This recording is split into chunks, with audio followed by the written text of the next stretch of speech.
Movie yetu inaanza bwana katika mji fulani hivi, mvua ilikuwa ikinyesha na watu walikuwa wakijaribu kuokoa maisha yao. Wakati mvua ilikuwa inanyesha, kulikuwa kuna binti mmoja alikuwa anajulikana kwa jina la Dakota. Huyu Dakota bwana alikuwa akiagizia chakula, ndipo aliposhuhudia watu wakiwa wanaondoka, na yeye alikuwa na hofu sana kutoka nje. Alipotoka nje, alikutana na jirani yake kwa bahati mbaya. Yule jirani yake akamwambia, bwana, sasa wewe unaenda wapi na hali ishakuwa mbaya na wazazi wako wote wamefariki, unaonaje tukaondoka pamoja? Dakota aliogopa na akaamua kurudi nyumbani kwa ajili ya kuweza kukaa peke yake na akifikiria ni jinsi gani anaweza akapata msaada. Upande wa pili tunamwona Dee akiwa na Ronnie pamoja na Will wakiwa wanacheza. Hii ilikuwa ni familia moja ambapo baba yao mzazi alikuwa anajulikana kama Labili, ndipo alipokuja na kuwakuta wakiwa wanacheza. Akamwambia, nisikilizeni, hebu rudini nyumbani, hali ya hewa sio nzuri, hebu mrudi nyumbani. Wakati huo bwana Dee kuna jibu alimjibu, lakini baba mtu alisikia, kama hizo umesemaje? Akamwambia, hebu rudini nyumbani. Waliondoka. Upande wa pili tunamuona Lisa akiwa anatoka ofisini akikimbia kuelekea nyumbani, na mfanyakazi mwenzake alikuwa anajulikana kwa jina la Bobo alikuwa anamtakia bwana safari njema na uwe na siku njema. Lakini wakiwa wanaondoka, hali ya hewa ilizidi kuwa mbaya. Lisa alikuwa anaongea na mama yake kuhusiana na mambo fulani, huku akijumuisha kwamba hali ya huku ni mbaya, na mama yake alimwambia, sikiza nikwambie, unatakiwa urudi huko, wewe mwanaume mwenyewe ashakutelekeza na hiyo mimba uliobeba, unatakiwa urudi mwanangu, hali ya huko sio nzuri. Akamwambia, narudi vipi na mazingira huko hayaruhusu? Wakati huo alishuhudia watu wakiwa wanaondoka. Upande wa pili tunamkuta jamaa mmoja alikuwa anajulikana kwa Dare. Huyu alikuwa ni mtu wa kudili na mambo ya utafiti wa swala zima la baharini, akiwa na rafiki yake Brian. Walikuwa wakipiga stories hapa na pale wakiangalia mazingira kwamba mbona mazingira yamekaa vibaya. Wakati huo akiwa anapiga stories hapa na pale, alikuja rafiki yao mmoja alikuwa anajulikana kwa jina la Greg, akamwambia, jamani, katika kuangalia katika swala zima la mitandao tumekuta kwamba hali ya hewa sio nzuri, na jinsi kama mnavyoona ramani inavyosoma hivyo. Dali aliamua kumpigia mjomba wake ambaye alikuwa anajulikana kwa jina la Dakota. Vipi mwanangu, vipi hali ya huko? Alikuwa anamjulia hali na zidi kumuuliza, bwana, tumeona kwenye mtandao hali ya huko sio nzuri, hivyo tutafanya kile ambalo tunaweza kufanya tuje kukusaidia. Walipiga stories hapa na pale, akiwa anamuuliza mambo tofauti tofauti huko akimfariji. Wakati huo Dakota alikuwa ni mtu wa wasiwasi kwa sababu nyumba nzima alikuwa anakaa peke yake. Hivyo Dali aligundua hilo na kuanza kumpa stories hapa na pale ili aweze kumfurahisha na kumfanya acheke, arudishe tabasamu. Ndipo alipofanikiwa kwa asilimia kubwa, na Dakota alijikuta akicheka akifurahia stories zilizokuwa anapewa na mjomba wake. Tukirudi katika familia ya Mr. Billy akiwa na wanawe wanarudi, njiani walikuta watu wakiwa wanapaki mizigo yao wakiwa wanakimbia. Hivyo watoto wake walimwambia, baba, mbona hapa kama hali ya hewa sio nzuri, anatakiwa tuondoke. Lakini mzee Billy alikuwa ni mbishi kweli, hakutaka kuwasikiza watoto wake. Hivyo watu walikuwa wanapakia mizigo yao na kuondoka. Wakati huo wakiendelea kupakia, Dakota alikuwa amekaa zake nyumbani huku akiwa ametulia akiangalia taarifa habari, lakini mwisho wa siku aliamua tu kuweka kumbukumbu ya marehemu mama yake alivyokuwa anacheza naye, na huku marehemu babake ndo alikuwa anarekodi. Wakati huo mzee Billy na familia yake walifanikiwa kufika nyumbani, na mzee Billy alikuwa bado ni mbishi, hivyo alienda kuongea na mke wake ambaye alikuwa anajulikana kwa jina la Rachel. Rachel akamwambia, bwana, hali ya hewa sio nzuri, unaonaje tukaondoka? Akasema, hamna, tutaondoka tu, lakini hapa Lisa alijikuta akiongea na mama yake na network ikakata, hivyo aliamua kusikiliza muziki mizuri ili aweze kujifariji na ujauzito wake. Wakati huo upepo ulikuwa unazidi kuwa mkali, hali ya hewa ilizidi kuwa mbaya, na vile vile kulikuwa kuna ngurumo na upepo kiasi cha kwamba ilisababisha mpaka umeme kukatika. Hivyo Dakota alishuhudia hilo, na zile nguzo zilikuwa zinazuia maji ziliruhusu maji, na maji yakajikuta yanaingia huko kwa asilimia kubwa sana. Hivyo Bobu pamoja na Lisa walijikuta wakipata kashikashi barabarani baada ya kuona kwamba mvua imekuwa ni kubwa, miti inadondoka, upepo ni mkali. Lisa hakuwa na nguvu yoyote ya kuweza kujitetea zaidi ya kupambana na gari lake dogo.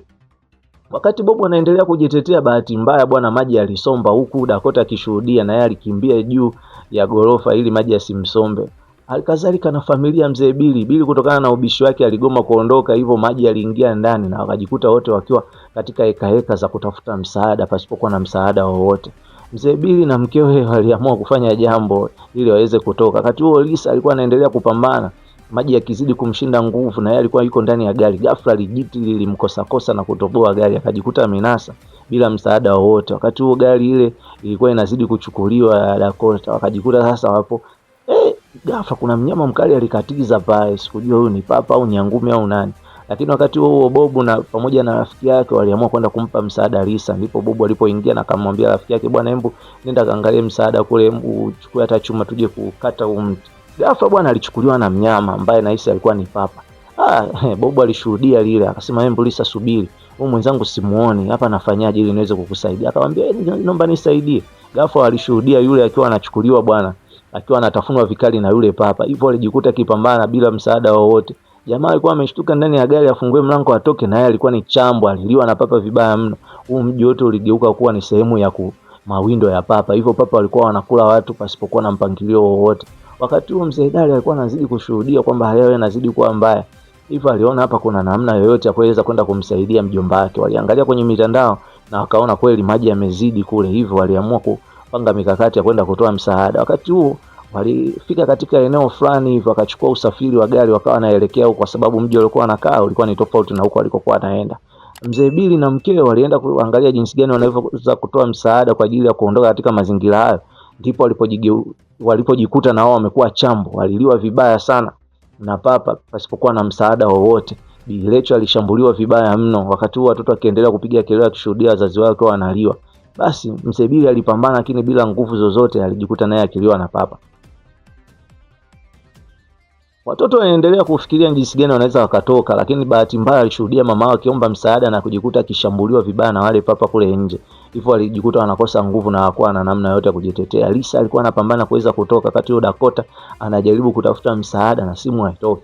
Akiangalia alikuwa anashuhudia kabisa kwamba pale maji yanazidi kuongezeka, na muda unavyozidi kwenda Lisa angeweza kupoteza uhai akiwa ndani ya lile gari, akiwa yeye na ule ujauzito wake, yani na mtoto aliyembeba, wote wangefariki. Hali ilizidi kuwa mbaya, alizidi kupambana kutafuta msaada. Ndipo Dakota alipoamua kujikaza na kusema sasa pale mimi nafanyaje? Mbona kana naishiwa nguvu? Hivyo aliona lolote litalokuwa na liwe tu. Alimonea huruma Lisa, akaamua kushuka kwenda kumsaidia. Alijikaza, aliingia jikoni akachukua kisu kwa ajili ya kwenda kutoa msaada. Ndipo alipotoka kwa ajili ya kwenda kutoa msaada, huku mvua ikiwa inanyesha. Ghafla alidondoka, bahati nzuri alifikia kwenye gari. Hiyo ilikuwa ni nafuu yake. Hivyo alianza kupambana ili akamsaidie Lisa. Wakati ameruka hivi alishuhudia mapapa yakikatiza mbele ya uso wake. Hivyo aliendelea kupambana na akajikuta amefika kwenye gari na kufanikiwa pale kuweza kulikata ile gari kwa juu na kuweza kumnyakua Lisa mle ndani, na wakajikuta wamefanikiwa kutoka na kuingia ndani. Lisa alishukuru sana kupiga hatua moja kwenda kwenye hatua nyingine, kwa sababu hiyo ilikuwa ni hatua nzuri kwake. Wakati huo mzee Dali akiwa na kina Brian pamoja na Greg, wao walizidi kuangalia tu kwamba kadri tunavyozidi kwenda, mbona hii hali ya hewa inaonekana ni mbaya.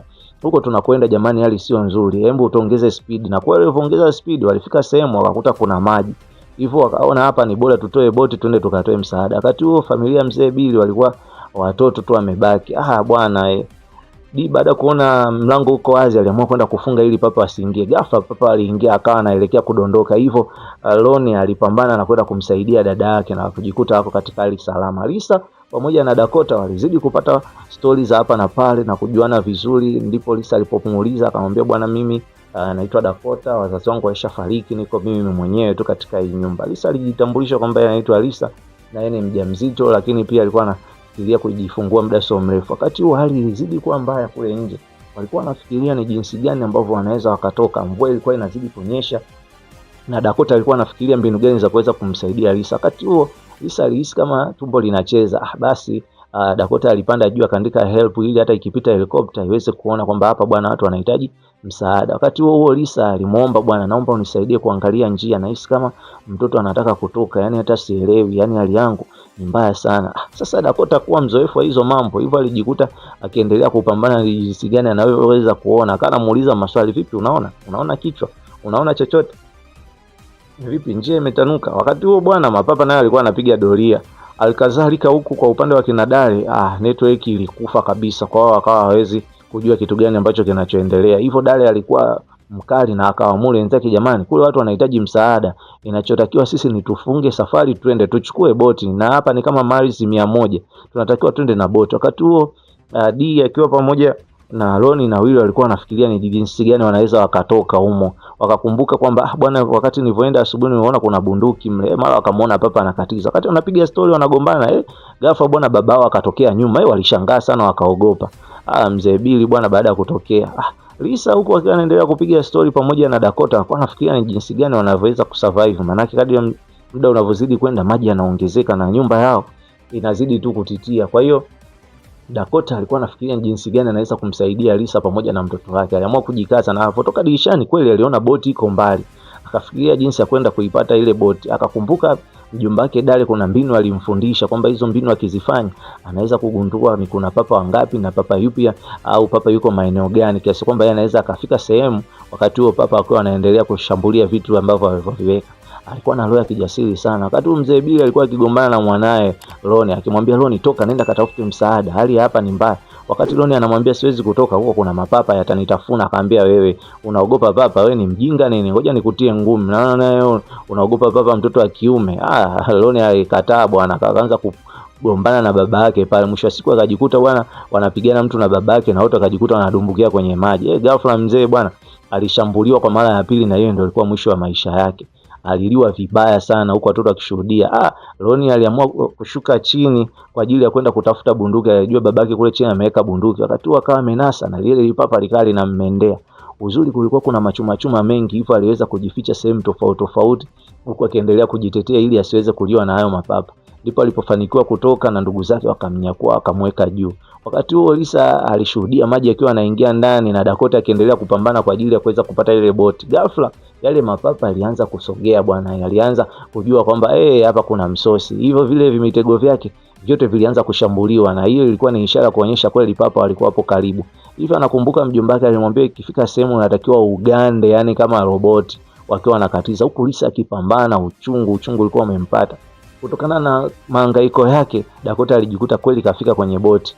Na wakati huo wazee wa kina Dale nao walikuwa wameshaingia kwenye mji na boti yao, wakiwa wanaendelea kuelekea kwenye mji ambao alikuwepo Dakota pamoja na watu wengine ambao walikuwa wanahitaji msaada.